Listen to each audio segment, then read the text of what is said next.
Students, आज हम लोग सीखेंगे पास्ट टेंस के बारे में। मतलब अभी मेरा टेंस सीरीज चल रहा है। अगर आपको प्रेजेंट टेंस का वीडियो नहीं मिला है तो काइंडली आप मेरे वीडियो प्लेलिस्ट में जाइए और प्रेजेंट टेंस के बारे में देख लीजिए। So today I will explain you about past tense, the definition of past tense, what are the types of past tense, सारी चीजें के बारे में मैं आप लोगों को बताऊंगा। ठीक है, नमस्कार, मेरा नाम सैकत पोदर है और मैं एक इंग्लिश ट्रेनर हूं। मैं आज इस वीडियो के थ्रू आप लोगों को एक्सप्लेन करने वाला हूं what is past tense and types of past tense.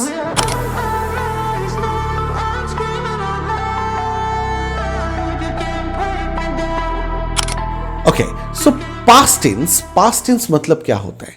जो काम मेरा अतीत में हो चुका है, मतलब जिसके साथ वर्तमान का कोई रिश्ता नाता नहीं है, उसको हम पास्ट टेंस बोलेंगे।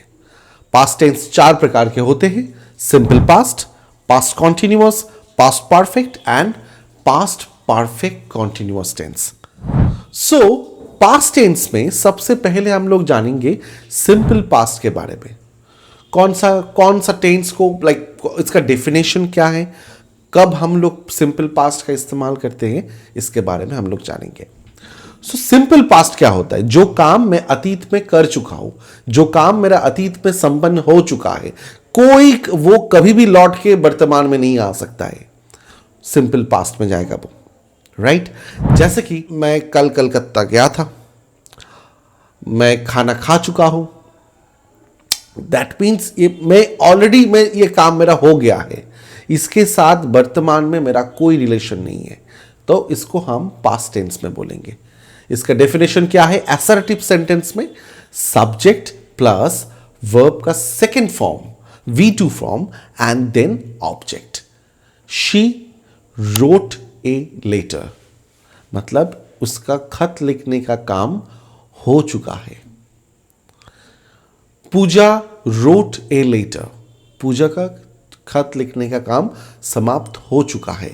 दैट मीन्स वो दोबारा नहीं लिखेगी, उसने लिख लिए हैं। ये असर्टिव सेंटेंस है। इसको हम नेगेटिव में करेंगे तो क्या होगा? ऑब्वियसली मुझे डू वर्ब लाना पड़ेगा नेगेटिव करने के लिए। Pooja did not write a letter. So आप मुझे बता सकते हो कि सर अभी आपने पहले सेंटेंस में बताया कि पूजा रोट ए लेटर, इधर पे राइट का सेकेंड फॉर्म V2 फॉर्म आप यूज कर रहे हो, तो इधर पे आप V1 फॉर्म क्यों यूज कर रहे हो? देखिए, मैंने सेंटेंस को पहले ही नेगेटिव में कर दिए हैं डिड बता के, पास्ट नेगेटिव में मैंने कर दिए हैं, क्योंकि डू का पास्ट फॉर्म क्या होता है? डिड होता है। तो मैंने पहले ही बता दिया है कि Pooja did not write a letter. Already ये पास्ट टेंस में आ चुका है। हमेशा याद रखिएगा, एक सेंटेंस में दो पास्ट फॉर्म कभी भी यूज नहीं हो सकता है। पहला जो वर्ब रहेगा उसको हम पास्ट में बदलेंगे और अगला उसके बाद जो वर्ब रहेगा वो जैसा है वैसा ही रहने देंगे। ये होता है ट्रिक्स। नेक्स्ट, इसको अगर हम इंटरोगेटिव में करेंगे, कैसे होगा? Did Pooja write a letter and interrogative sign दे करके वो सेंटेंस को समाप्त करेंगे। So this is the form and definition of simple past. Okay, well, अभी हम लोग सीखेंगे कि पास्ट कॉन्टिन्यूअस टेंस किसको बोला जाता है। देखो, पास्ट कॉन्टिन्यूअस मतलब अतीत में कोई काम हम कुछ समय के लिए कर रहे थे।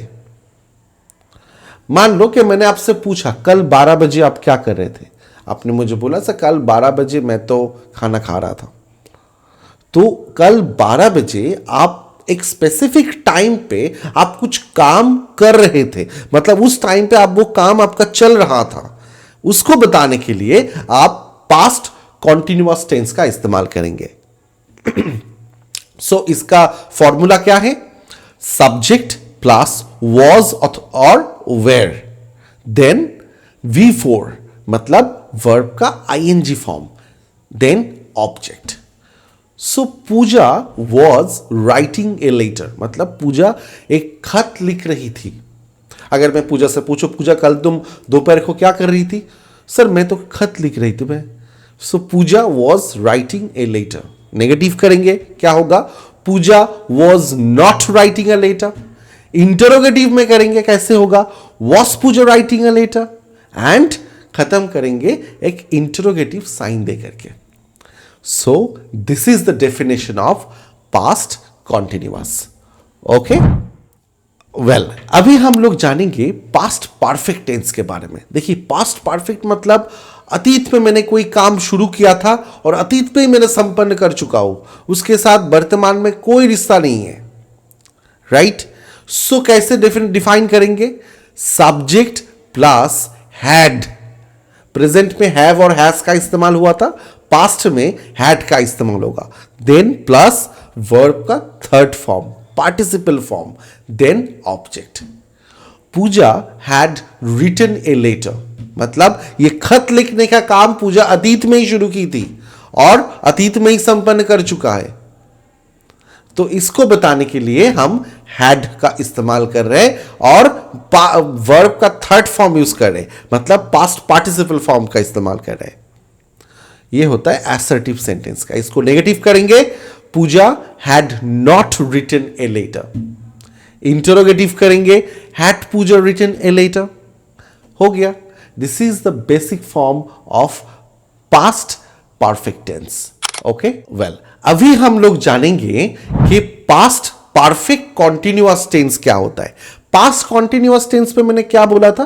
पास्ट कॉन्टिन्यूअस टेंस में मैंने यह बोला था कि कोई काम जो मैं अतीत में कर रहा था कुछ समय के लिए, जैसे कि मैं खाना खा रहा था, लॉन्ग टाइम के लिए आप खाना नहीं खाते हो, शॉर्ट टाइम के लिए खाना खाने में कितना टाइम लगता है? 10 minute, 15 minute, max to max आधा घंटा, इससे ज्यादा नहीं। पास्ट परफेक्ट कॉन्टिन्यूअस मतलब अतीत में आप कोई काम कर रहे थे लेकिन वो लॉन्ग पीरियड ऑफ के लिए टाइम के लिए कर रहे थे। जैसे कि अगर आप लाइक कोलकाता से दिल्ली जा रहे हो, सो आपको लाइक 18 आवर्स आपको ट्रैवल करना पड़ेगा। तो अगर मैं आपसे पूछूं कि कल आप क्या कर रहे थे? सर कल तो मैं पूरा दिन ट्रैवल कर रहा था ट्रेन पे। तो ये जो जर्नी, एक लॉन्ग जर्नी आप बताने की कोशिश कर रहे हो, इसको बताने के लिए हम लोग पास्ट परफेक्ट कॉन्टिन्यूअस टेंस का इस्तेमाल करते हैं। इसका इसका यूसेज ज्यादा नहीं होता है, बहुत कम होता है, फिर भी आप जान के रखिए अपने रेफरेंस के लिए। इसका डेफिनेशन तो मैंने बता दिए हैं। इसका फॉर्मूला क्या है? Subject plus had plus been, then verb का फोर्थ फॉर्म मतलब ING form, and then object. I had been travelling yesterday, that means मैं कल ट्रेन पे सफर कर रहा था। तो ये आई हैड बीन ट्रैवलिंग जब मैं बता रहा हूं ना, तो मेरे दिमाग में ये आ जाएगा कि मैं एक लॉन्ग पीरियड ऑफ टाइम के लिए मैं सफर कर रहा था। नेगेटिव करेंगे, I had not been travelling yesterday. Had I been traveling yesterday? This is how we differentiate between assertive sentence, negative sentence, and interrogative sentence on past perfect continuous. I believe कि मैं आप लोगों को इसके बारे में मैं बता चुका, मतलब समझा चुका हूं। सो इस वीडियो के थ्रू हम लोग सीख पाए हैं कि पास्ट टेंस किसको बोला जाता है, कितने प्रकार के होते हैं, और मैं आशा करता हूं कि आप लोगों को मैं इसके बारे में सही तरीके से समझा पाया हूं। अगर मेरा वीडियो आपको अच्छा लग रहा है तो आप मेरे चैनल को सब्सक्राइब करिए ताकि मुझे भी मोटिवेशन मिलता रहे नया वीडियो बनाने के लिए। अगर आप मेरे लाइव क्लास ज्वाइन करना चाहते हैं तो नीचे जो नंबर दिया हुआ है इस नंबर पर आप कॉल करिए, हम लोग आपसे संपर्क कर लेंगे। धन्यवाद।